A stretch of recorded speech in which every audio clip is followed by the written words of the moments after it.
Good morning, good afternoon, and good evening, wherever you are. Welcome to the Qatar Open Innovation Program webinar. This webinar is in partnership with the Ministry of Environment and Climate Change in Qatar. My name is Abdulhaq Al-Aidi. I'm a QRDI manager in charge of the Qatar Open Innovation Program.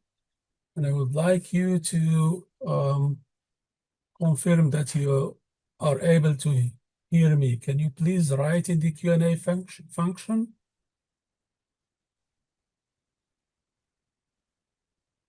That I am audible to you, please.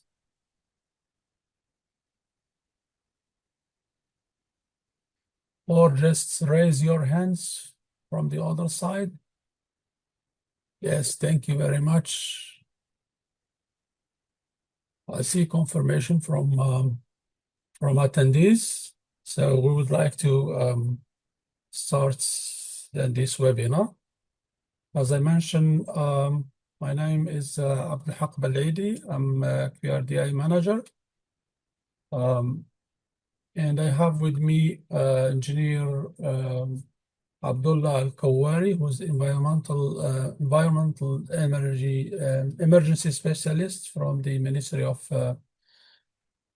Environment and Climate Change. The agenda of today's webinar, we will start by an introduction of the Qatar Open Innovation Program. Then we will give also an introduction of the Ministry of Environment and Climate Change. We'll go to the innovation call. As you see, the title is Smart Systems for Marine Reclamation Challenge. Then I will show you how to submit the proposal, and then we will come to the Q&A session.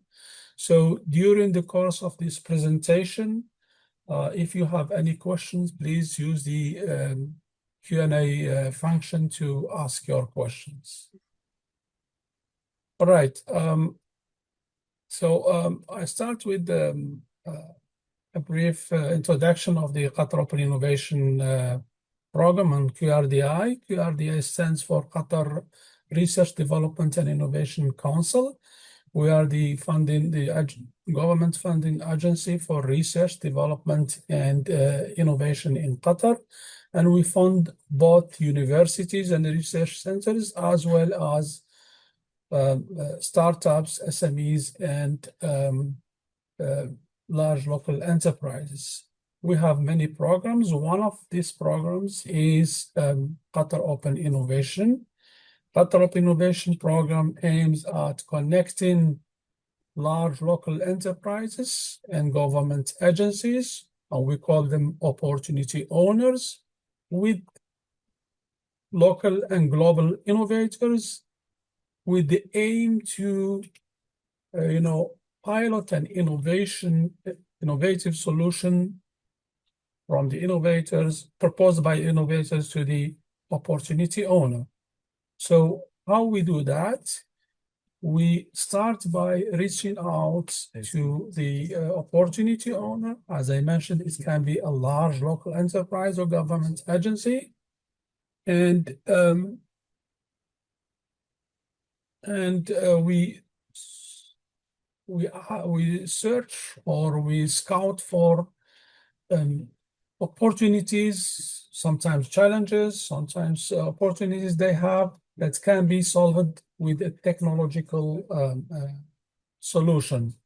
Then we frame this call in a form of call for proposal, and we publish it through our partners, this innovation partners. I think you have been invited by our partner Agorize for this call.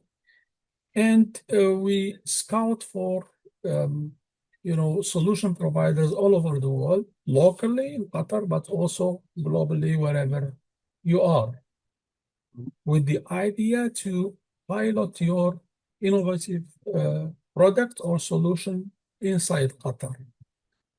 So what we provide within this program is funding. First, we fund up to $100,000 per project. This is the first benefit that you will be having. Second one is you will be having a potential commercial agreement with large local enterprise and government agencies in Qatar.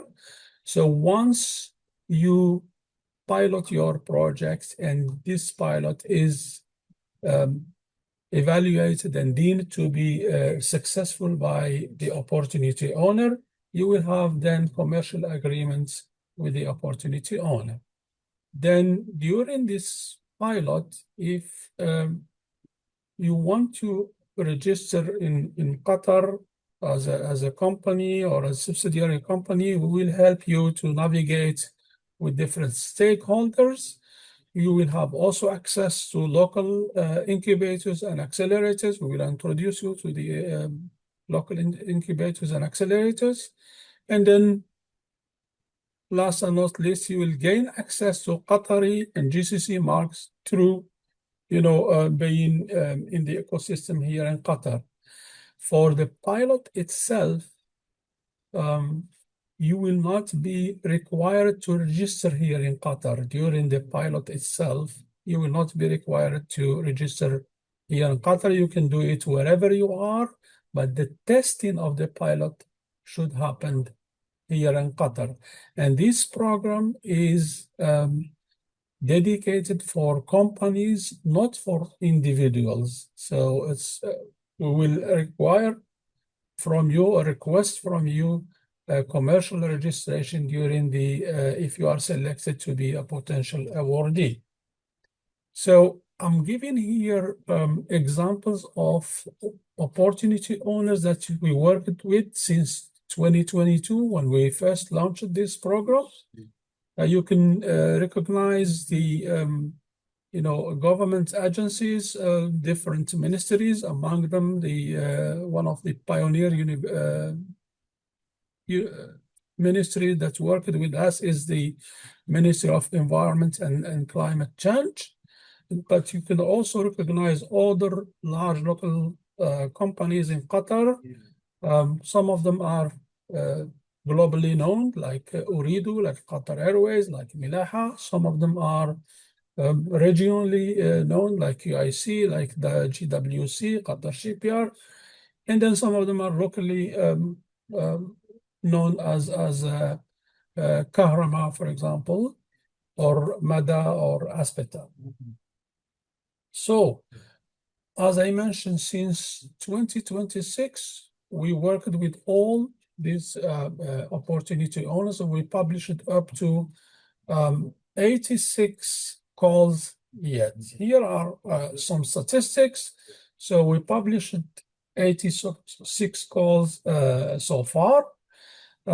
We closed 77 of them, and then we have still, I think, some of them open, among them the one with the Ministry of Environment and Climate Change. We awarded 51 projects, and about 20 projects are completed so far. And we have many proposals under evaluation because the negotiation process take a bit time. So this program is a serious program. We have, as the statistics show, that we are not sending, checking ideas without awarding. We are serious to award the successful candidates. Okay.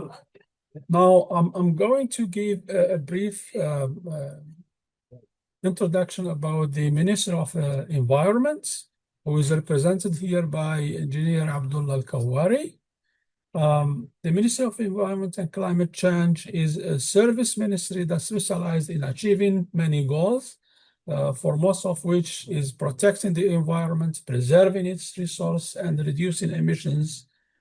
The ministry's responsibilities, as you can see here, I'm giving some examples, and you can read through the presentation. To propose and implement public policies to protect the environment and reduce the emission. conduct and evaluate necessary studies to protect the environment, support and develop institutions that work to develop public awareness of the importance of preserving and protecting the environment, encourage the use of technological development in supporting and protecting the environment, develop wildlife and marine life, protect natural habitats and follow up activities related to them, monitor the circulation of chemicals and radioactive materials, and we had a call about that in 2023, promote environmental friendly use, treated wastewater and recycle solid waste, issue environmental license for industrial development projects, and we had also one call about that, monitor industrial environmental violation and conduct necessary inspection, and we had also a call about CO2 monitoring before, manage and supervise nature reservoirs. Now I come to the background of this challenge. So Qatar's marine environment is increasingly threatened by illegal, abandoned, and lost fishing nets that are difficult to retrieve once they sink or become entangled with reef, wildlife, or offshore infrastructure. These ghost nests cause persistent ecological damage. It kills marine species, disrupt marine and industrial operation. With individual nets extending up to between 2 and 3 kilometers and dispersed cumulative deployment across Qatar waters, relying on post-loss detection is insufficient. Enhanced monitoring and at the point of deployment and rapid response to lost gear are critical to reducing the time these nets remain in the water and limiting the environment impact. So here is the challenge is about. The challenge aims to identify scalable solutions that reduce the environmental impact of fishing nets throughout their life cycle. Evaluation. It's also about evaluation. The evaluation will focus on overall effectiveness in minimizing marine ecosystem harm rather than reliance on any single technology. The long-term goal is deployment across Qatar's exclusive economic zone for proof of concept solution should function at 15 to 20 meters. This is what we ask you for the proof of concept stage. But then with the clear pathway to operate up to 60 meter deep. And then robust marine-ready solution may also extend to land-based tracking or recovery uses. So here are some illustrative solution direction. Net tagging and tracking. This is one of them. Physical or digital identifiers, enabling location tracking, ownership, verification and detection of lost and abandoned nets, retrieval first system, efficient location and removal of lost nets via underwater drones or autonomous surface vehicles or underwater vehicles, and then impact limiting impact limiting net design, nets that degrade, deactivate, or lose effectiveness or time over time when the retrieval of or tracking is not feasible. Here are the success criteria of this call. So what we want is a reliable operation in marine environment initially for 15 to 60 to 20 meters, but possibly it will go later to 60-meter deep, maintaining performance under high salinity, elevated temperatures, strong currents, and low visibility. Mechanically robust design, resistant to tension, shock, twisting, pulling forces, and movement from fishing operation. Long duration or continuous functionality with minimal maintenance. This is very important. Ability to detect, track, identify, and enable retrieval of lost, abandoned, or inactive nets, with location accuracy of approximately 10 meters where tracking is applied. Secure association of nets with fisherman operator ID, with strong data security encryption and controlled access for authorized authorities, compatible with future national marine monitoring and enforcement system, environmentally safe materials, and microelectronics that do not introduce chemicals, physical or biological harm, with corrosion resistance, of course, and recyclable components. Compliance with marine standards, including environmental abundance, water pressure tolerance to up to 60 meters, electrical safety for heat and pressure resistant batteries, and then user-friendly deployment and operation without specialist expertise. So these are the success criteria that we would like you to address during your proposal. This is as far as the call is concerned. I go now back to the how to submit a proposal. So the proposal is live until April 28th.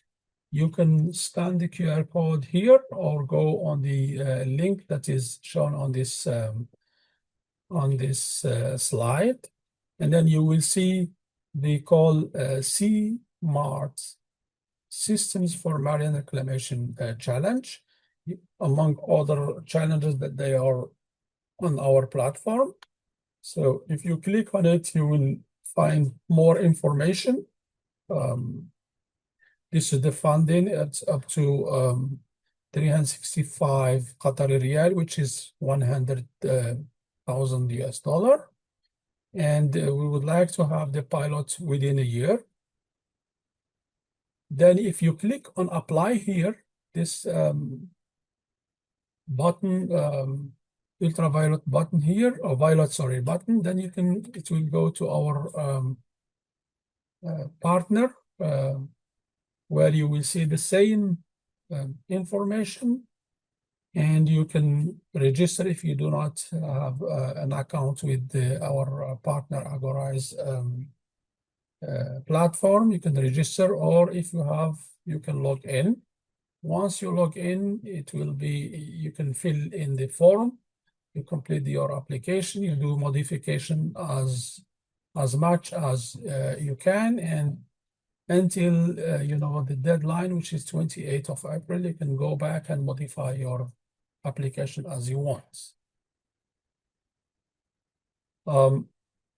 Here are some tips for you. So please fill in all the fields and tick all the relevant boxes. As I mentioned, the modifications are possible as long as the deadline has not passed. And we encourage you to add, attachments, pitch deck, and videos up to 50 megabytes. That's all for this call. If you have any questions, you can also contact us either through the portal or through our email, which is qi.org@qrdi.org.qa. And then I will now start the Q&A session. Please, if you have questions, technical or programmatic questions,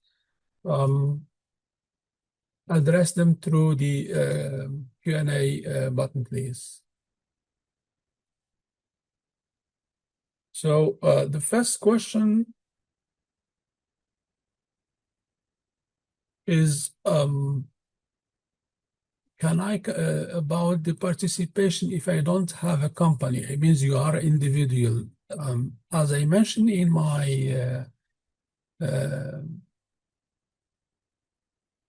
my presentation, this program is dedicated to startups. Even if you have a startup company that has like 1, 2, 3 years lifetime, it's fine with us. This is fine, but individuals are not eligible to apply for this program. Also, universities and research centers are not eligible to apply for this program. Only companies, because at the end of the day, what we want is to have a commercial agreement afterwards with the company who will do the will be selected to do the prototype.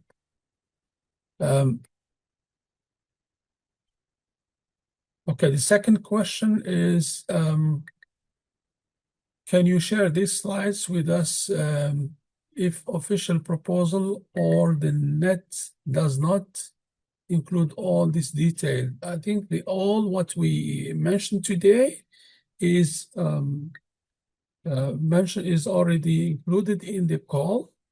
And if you want, even this webinar will be communicated to you after making some editing.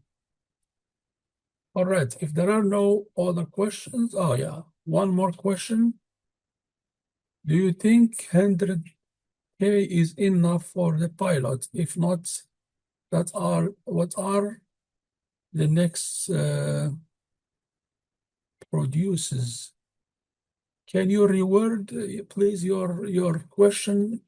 What we want to do, actually, the 100K procedure, sorry.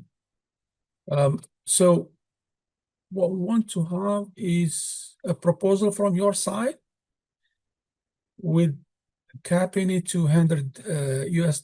So the scope the detailed scope of the proposal can be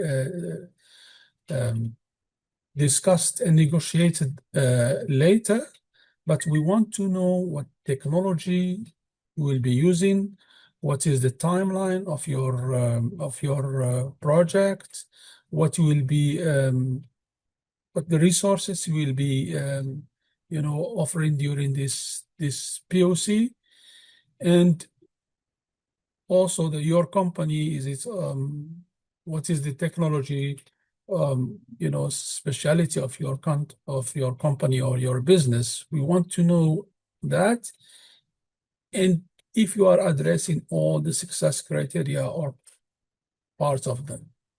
So the procedure is that once we receive the proposal, we will evaluate them, and then we will invite you for interviews.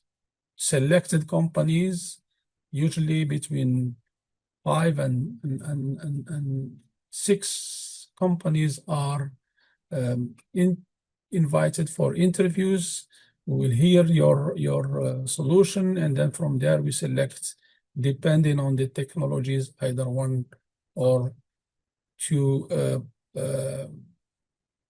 companies to be awarded for this POC.